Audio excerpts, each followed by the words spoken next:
My brother fired me the day he became CEO of our family shipping company. You don't understand modern logistics, little sister, he said as I packed up my office. I just smiled knowing I own the docks his entire fleet depends on. He panicked when. You're kidding, I said. My voice came out flat, quieter than I meant, but inside, I felt like a pipe had burst.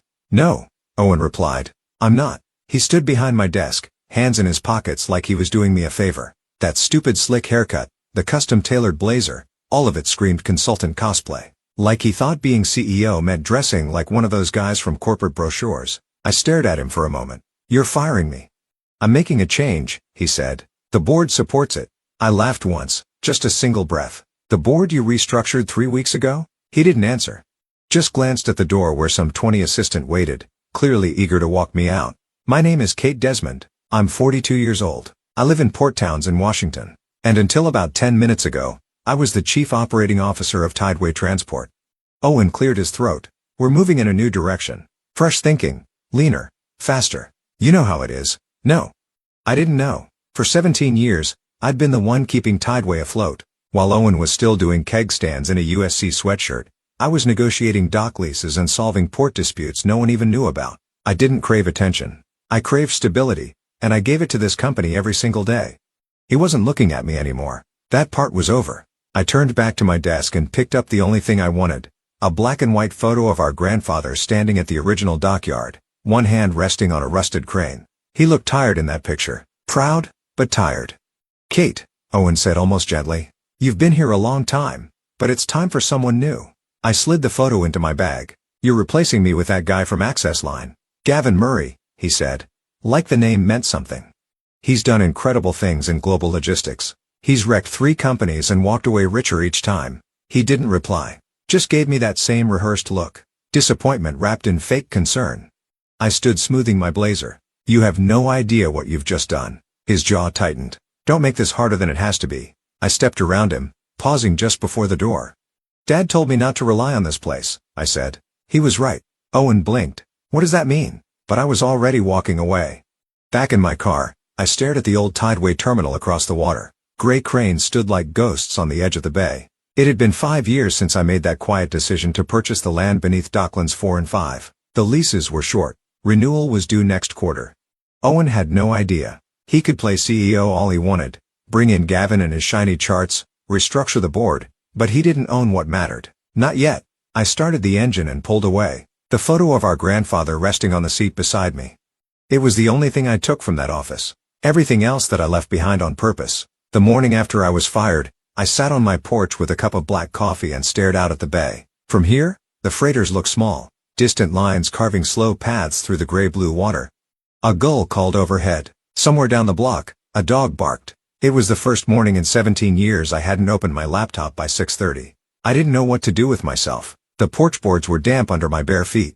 The wind off the water smelled like salt and diesel and pine. Familiar steady things. Things that didn't depend on a board vote. My phone buzzed against the table. A text from Carla, one of the port supervisors down at the Crescent Terminal.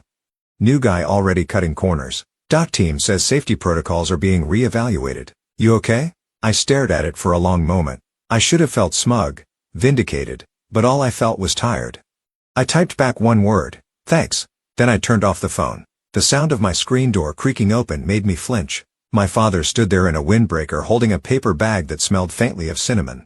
Figured you hadn't eaten, he said. Is this a bribe or a condolence? He didn't smile. Just breakfast. He sat opposite me and unwrapped 2 pastries.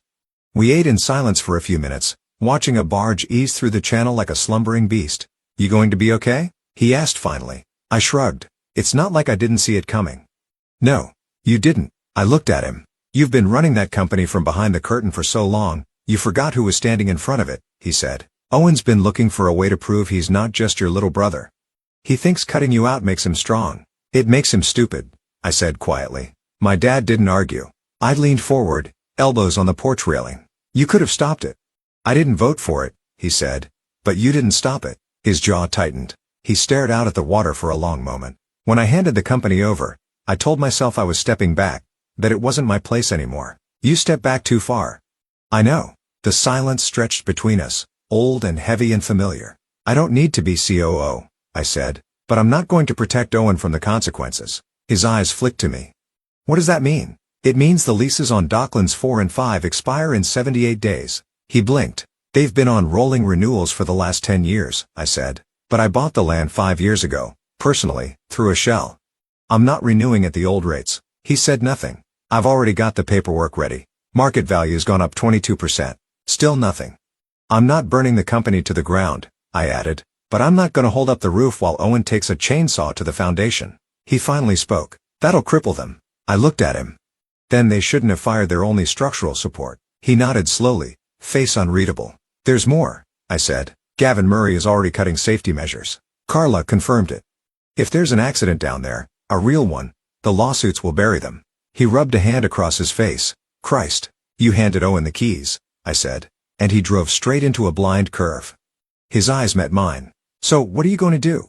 I drained the last of my coffee. I'm going to let him find out what it feels like when the ground gives out underneath him. He flinched. Just a little. Then he stood and placed the empty pastry bag on the table. You're your mother's daughter. That's the nicest thing you've said to me all year. As he walked back toward his truck, I stared out at the bay again. The freighters were still crawling across the water. My phone sat face down beside me, silent. The whole house was quiet now too. No emails, no calls, no alarms. It felt strange. And in a way, it felt like freedom. I wasn't COO anymore, but I wasn't powerless either. The email came 3 days after I got fired. Subject line, Tideway Continuity Inquiry from Owen Desmond, CEO at tidewaytrans.com. It was written in that formal tone he always used when trying to sound professional. Lots of vague words and no actual meaning. Kate, in the interest of maintaining continuity during the leadership transition, I'd appreciate it if you could forward your operational files and notes. The board and our new consultant would benefit greatly from your insight. Best, Owen. I stared at it for a moment, then closed the tab. No response. Not yet. The next day, my lawyer forwarded me a follow-up. This one from a Tideway attorney with a polite but firm subject line. Document access request. Time sensitive. Same message. More legalese. They were asking for my personal notes. The red moleskin notebooks I'd filled over the last decade with contract sidebars, lease clause summaries, personnel red flags, repair logs, supplier quirks, and 5 years worth of shipping anomaly patterns. None of it stored on Tideway servers. All of it in my handwriting. Mine. I don't owe them anything, I said when my lawyer called. You don't, she agreed. Operational memos you wrote on your own time are your intellectual property. Let them file a formal discovery motion if they really want them. They won't. Not unless they're desperate. She hesitated. They're getting there. That was when I started hearing the rumors. Carla sent another message. New guy cut night shift at Northport. 2 crew members walked out. Morale is tanking. Then later, emergency dry dock skipped. Vessel sent out anyway. Captain furious. I tried to ignore it. I really did. But the guilt crept in sideways. These were my people. Welders and dispatchers and crane operators I'd worked alongside for years. I knew their families, their schedules, which ones brought leftover cobbler to the break room on Fridays, and now they were left under the thumb of a guy who thought safety was optional and loyalty was a rounding error. I sat on my porch that night with a beer and tried to tell myself it wasn't my problem anymore. But when I saw Carla's last message, that empathy turned into something colder. Insurance rep asked about dock ownership. I told them I didn't know. They said they'd check records. I think something's up.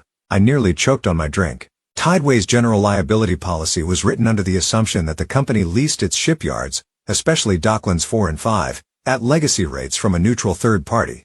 Except I wasn't neutral, and the rates were about to change. That night, I called my lawyer. I want to formalize the new lease terms. She didn't ask why. Send me your valuation model. The next morning, I dropped the documents off in person. While she reviewed them, I walked past the old Port Authority building and stared at the gates to Dockland 5. 3 security staffers on duty. One I didn't recognize. Inside, I knew the terminal's repair crews were working on a skeleton rotation.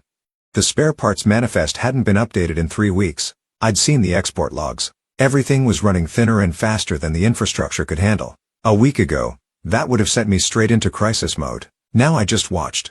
The silence broke that evening when a call came in. A +1-800 number I didn't recognize. Miss Desmond, the voice on the other end said, this is Nate McIntyre with Harbor Mutual. I'm the Risk Compliance Director handling Tideway's policy. What can I do for you, Mr. McIntyre? We had a question come up during a review. There was a recent leadership change at Tideway, and we noticed some inconsistencies with their property records, specifically concerning the land titles under Docklands 4 and 5. I see. We understand you were involved in past lease negotiations. Yes. Are you able to confirm who currently owns those properties? I can, I said calmly. That would be me. Silence. Then a quiet surprised, I see. If it helps, I added, I've recently begun preparing new lease terms. That would help a great deal, he said. Because the company's new leadership has been under the impression they still have 10-year guaranteed rights. They don't, I said. That clause expired last quarter. Understood.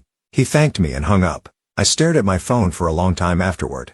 It had finally begun. The unraveling. Owen thought he could burn the old system down and build something flashier in its place. But what he didn't realize, not yet, was that the foundation wasn't his to tear apart. I owned it, and I had just decided it was time to renegotiate at full market value. No discounts. No favors. I wasn't cleaning up after him anymore. I wasn't his safety net. Let the empire he thought he controlled figure out what it's like when the ground beneath it shifts. Let him scramble. 2 weeks after that insurance call, I started noticing patterns, not on paper, in behavior. Owen stopped trying to contact me directly. The polite requests dried up. The legal pokes faded. It got quiet. Too quiet. It wasn't relief I felt. It was instinct. I've worked in logistics long enough to know when something's moving under the surface. So I went looking. That morning, I drove down to the county land records office. I told the clerk I was researching neighboring parcels around Dockland 4, made up a line about potential zoning overlaps. She shrugged and handed me the terminal. I typed in a few coordinates, then I narrowed the dates. 90 days back? Nothing. I widened it. 6 months. A few filings popped up. Shell corporations with names like Baystream Holdings and Horizon Shell North LLC. But one name kept repeating, Oceanus Development. It didn't mean anything to me at first. Then I checked the applicant on the permits. The listed representative, Oliver Desmond, Owen. I sat back in the plastic chair and stared at the screen. Oceanus Development had filed permits to build logistics infrastructure, new cargo terminals, rail spurs, even road expansions on land not owned by Tideway. Along corridors, Tideway had spent decades developing, and it got worse. The permits mirrored our routes. Seattle to Anchorage, Coos Bay to Ensenada. The same customer lanes I'd spent years solidifying. Owen hadn't just fired me. He was trying to cannibalize the entire company. I asked the clerk for hard copies, drove home, and called a private investigator I knew from a dry dock fraud case 5 years ago. His name was Clint. He sounded half asleep when he picked up. Haven't heard your voice since that Singapore container insurance mess. I've got something different, I said. I need to know who's behind Oceanus Development. Deep dive, financials, investors, the whole thing. He whistled. Someone's got your attention. Just follow the smoke, I said. Clint didn't disappoint. A week later, he emailed me a folder. Inside were photos, business cards, and screenshots from pitch decks. One showed Owen speaking at a marina networking conference, bragging about a new disruptive cargo model that leveraged decades of underutilized maritime infrastructure, except the infrastructure wasn't underutilized. It was mine. Another file showed Owen's investor packet, a full-color PDF with graphs and forecasts. One section laid out a streamlined operations model that mirrored the systems I'd created at Tideway. The staggered offload rotations, the seasonal drift buffers, the hybrid crew protocols for bad weather. He hadn't even changed the terminology. It was a carbon copy. He hadn't just tried to push me out. He was trying to replicate me, strip down what I'd built and repackage it as innovation. I closed my laptop slowly. This wasn't about family anymore. This was theft. And worse, it was betrayal dressed up as strategy. He was trying to bankrupt Tideway by making it look bloated and outdated. Then he'd swoop in with Oceanus, buy the scraps, and present it as progress. Clean house, modernize, sell it to investors as bold thinking. But the bones of it, the veins, the soul, all mine. I called my lawyer. He's repurposing proprietary systems, I said. We never patented everything, but there are enough unique operational blueprints to make a case. Start documenting, she replied. We'll need a timeline and records of authorship, emails, notebooks, directives, anything that shows your systems originated with you.